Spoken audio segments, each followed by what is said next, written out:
السلام علیکم ورحمۃ اللہ وبرکاتہ۔ میرے محترم سامعین، ابھی میں آپ کے سامنے لقمان حکیم جو ان کی قیمتی نصیحتیں ہیں انہوں نے اپنے بیٹے کو کی تھیں وہ آپ کے سامنے بیان کروں گا۔ انہوں نے ایک مرتبہ اپنے بیٹے کو نصیحت کی کہ بیٹا، اللہ کے ساتھ کسی کو شریک مت بنانا کہ تمہارے اگرچہ ٹکڑے ٹکڑے کر دیے جاویں لیکن اللہ کے ساتھ کسی کو شریک مت بنانا۔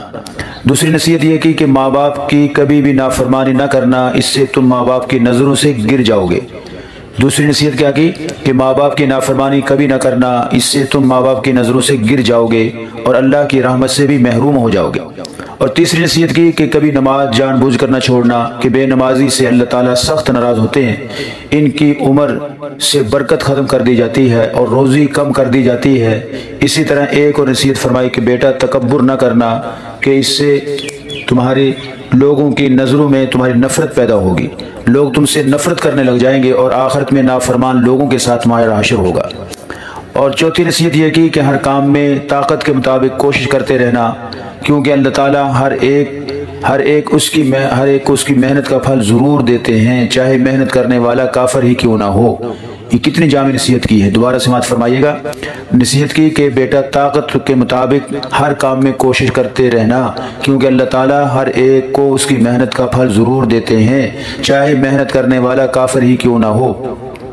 اور ایک نصیحت کی کہ ہر دن کو اپنے لیے نعمت سمجھنا کہ نعمت کی قدر سے اللہ تعالیٰ نعمت میں اضافہ فرما دیتے ہیں۔ ہر دن کو اپنے لیے نعمت سمجھنا کہ نعمت کی قدر سے اللہ تعالیٰ نعمت میں اضافہ فرما دیتے ہیں۔ اور ساتویں نصیحت یہ کی اپنے آپ کو مخلوق خدا کی خدمت میں مصروف رکھنا کہ مخلوق کی خدمت سے اللہ تعالیٰ تم پر رحم کریں گے، کیونکہ حدیث میں ہے ارحموا من فی الارض یرحمکم من فی السماء، کہ زمین والوں پہ تم رحم کرو اللہ عرش والا تمہارے اوپر رحم کرے گا۔ اور آٹھویں نصیحت یہ کی کہ بیٹا صدقے کو اپنے اوپر لازم کرنا کہ صدقہ سے اللہ کا غصہ ٹھنڈا ہوتا ہے اور بری موت سے حفاظت ہوتی ہے۔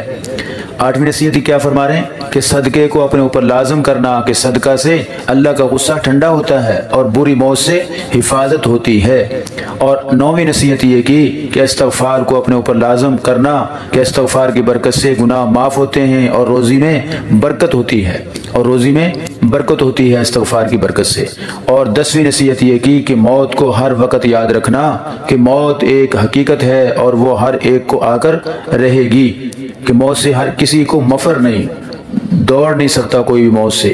موت ہر ایک کو آگے پکڑ لے گی، چاہے وہ سفر میں ہے، چاہے گھر میں ہے، چاہے کہیں بھی ہے، دنیا کے جس کونے میں بھی ہوگا موت وہاں اس کو پہنچ جائے گی۔ اس لیے موت کو ہر روز یاد رکھنا، ہر وقت موت کا دھیان رکھنا کہ موت کے دھیان سے تمہیں نیکی کی توفیق ملتی رہے گی۔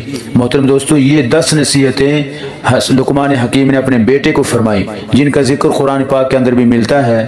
محترم دوستو، امید کرتا ہوں آپ کو یہ باتیں، یہ نصیحتیں پسند آئیں گی۔ اللہ تعالی ہم سب کو نیک باتوں پہ، اچھی اچھی نصیحتوں پہ عمل کرنے والا بنائے۔ اللہ سے میری دعا ہے کہ اللہ تعالی ہر ایک کو ایمان و اسلام والی زندگی عطا فرمائے۔ السلام علیکم ورحمۃ اللہ وبرکاتہ۔